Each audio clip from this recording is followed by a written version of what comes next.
नमस्कार विद्यार्थी मित्र मैत्रिणींनो, बुल्सआय अकॅडमीमध्ये आपलं सर्वांचं स्वागत आहे। या व्हिडिओमध्ये आपण कंबाईन ग्रुप बी मुख्य परीक्षा 2024चे दुसरा पेपर आहे, त्यामधील आपण इतिहास या विषयावर विचारण्यात आलेले जे प्रश्न आहेत ते आपण या ठिकाणी बघणार आहोत। त्यामुळे आपल्याला पुढील अभ्यासाला दिशा मिळेल आणि या प्रश्नामधून सुद्धा म्हणजे काही प्रश्न दुसऱ्या एक्झामला रिपीट होऊ शकतात। तर चला बघूया।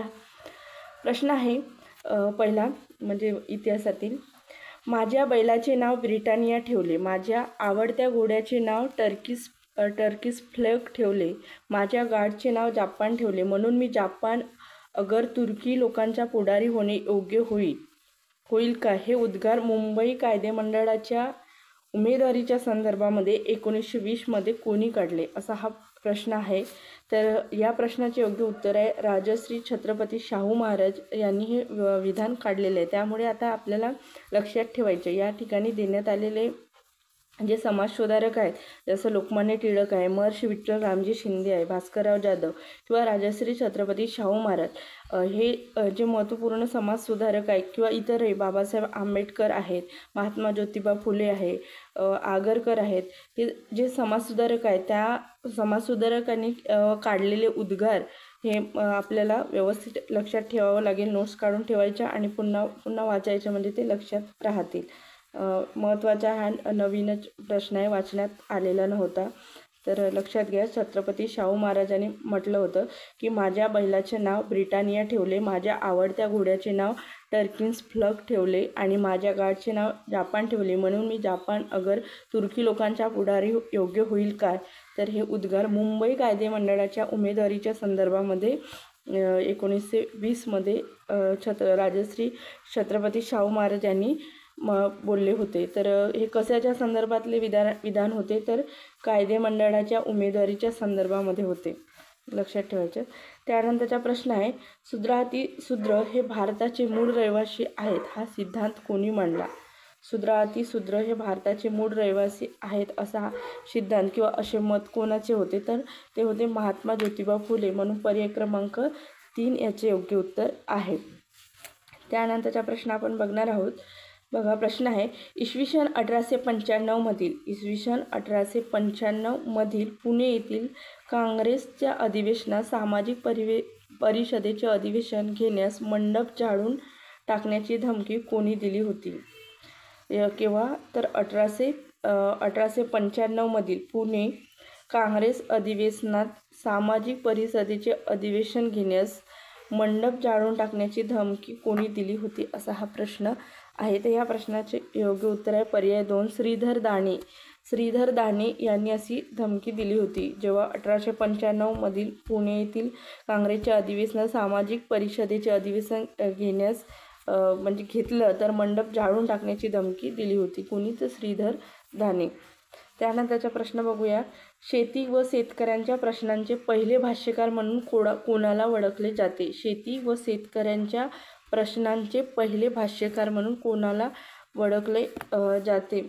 तर या प्रश्नाचे योग्य उत्तर आहे पर्याय 4, महात्मा ज्योतिबा फुले। शेती व शेतकऱ्यांच्या प्रश्नांचे पहिले भाष्यकार आहेत कोण? महात्मा ज्योतिबा फुले। त्यांनी शेतकऱ्याचे आशूट नावाचे एक ग्रंथसुद्धा लिहिले आहे, त्यामध्ये खूप डिटेलमध्ये विवेचन आहे आणि ते म्हणजे कसं शेतकऱ्यांच्या वेशभूषेमध्ये जाऊन त्यांनी शेतकऱ्यांचे प्रश्न मांडलेले आहेत।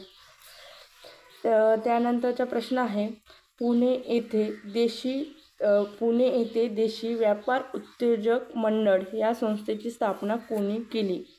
देशी व्यापार उद्योजक मंडळ या संस्थेची स्थापना कोणी केली? हा असा प्रश्न आहे। या प्रश्नाचे उत्तर आहे पर्याय 1, गणेश वासुदेव जोशी यांनी पुणे या ठिकाणी देशी व्यापार उद्योजक मंडळ या संस्थेची स्थापना केली, कोणी? गणेश वासुदेव जोशी यांनी।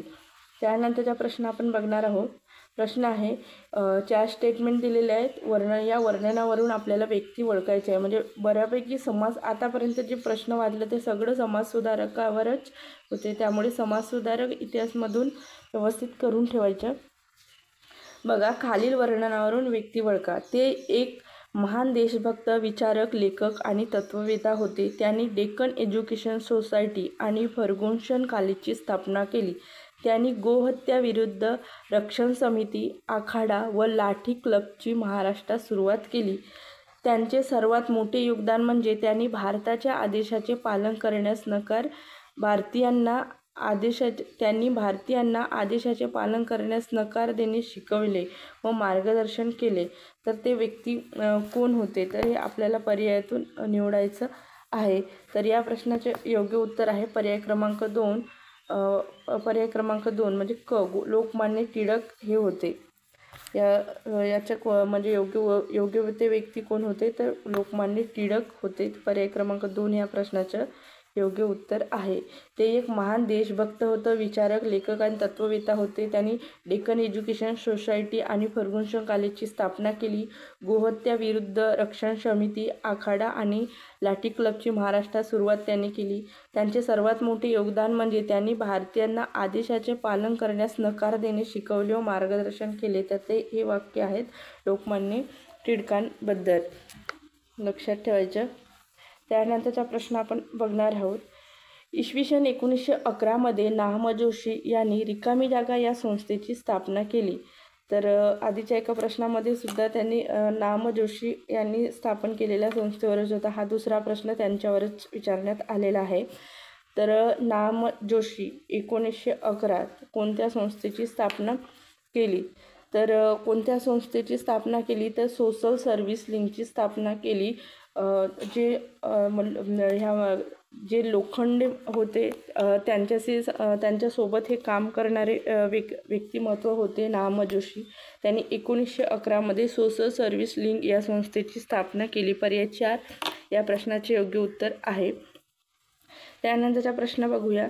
1817 ते 1818 या काळात नागपूरच्या कोणत्या राजेसाहेबांनी गोंड या आदिवासी जमातीच्या प्रमुखाच्या मदतीने इंग्रजाविरुद्ध लढा दिला होता?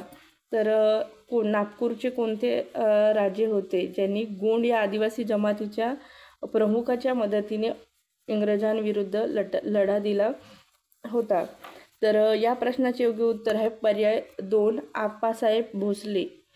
आप्पासाहेब भोसले हे होते ज्यांनी 1817 ते 1818 या काळामध्ये नागपूर येथे गोंड या आदिवासी जमातीच्या प्रमुखाच्या मदतीने इंग्रजांविरुद्ध लढा दिला होता. तर नागपूरचे राजे कोणते होते? तर आप्पासाहेब भोसले. पर्याय 2 या प्रश्नाचे योग्य उत्तर आहे.